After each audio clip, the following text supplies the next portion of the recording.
আমার বাদিকে রয়েছে হিন্দুস্তান ধাবা, আর ওই রাস্তাটা চলে যাচ্ছে গুড়াপের দিকে।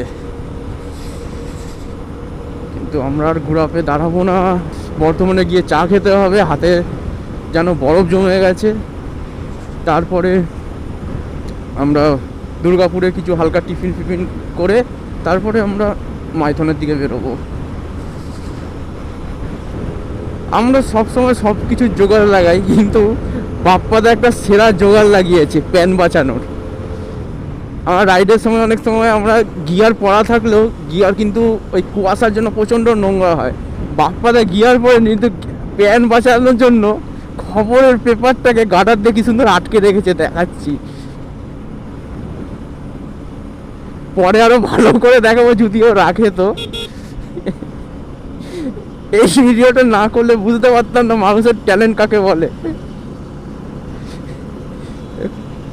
খবরের পেপার উড়ে যাবে না তো,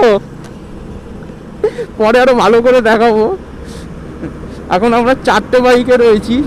এর সামনে রয়েছে ঋত্বিক, পেছনের গাড়িটা চালাচ্ছে, সাইলের গাড়িটা চালাচ্ছে, সেখানে বাপ্পাদা রয়েছে। আর সামনের গাড়িটা যে রয়েছে ঋত্বিক, তার আগে অয়ন লিড করছে। আমি সবার পেছনে ছিলাম, ওদেরকে একটু দেখাতে আবার নিয়ে আসলাম।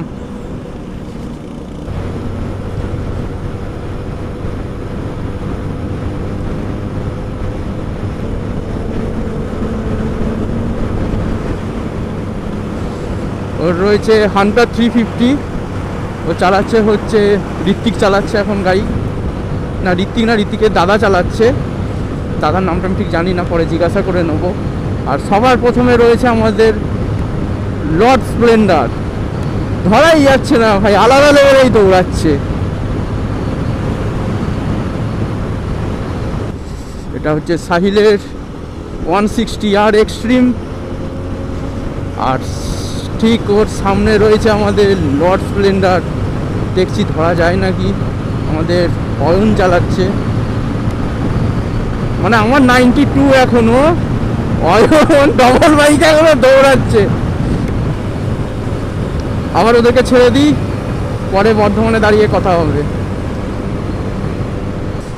বাদিকে ফাঁকা মাঠ, ওদিক থেকে রাজধানী বেরোচ্ছে, ওদিক থেকে।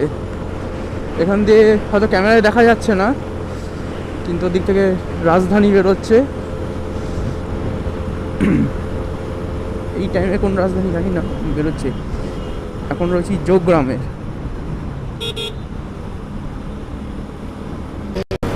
কি ঢাই করা রয়েছে, কয়লা না কি? ও না, টনচিপ। তো তোমরাও যদি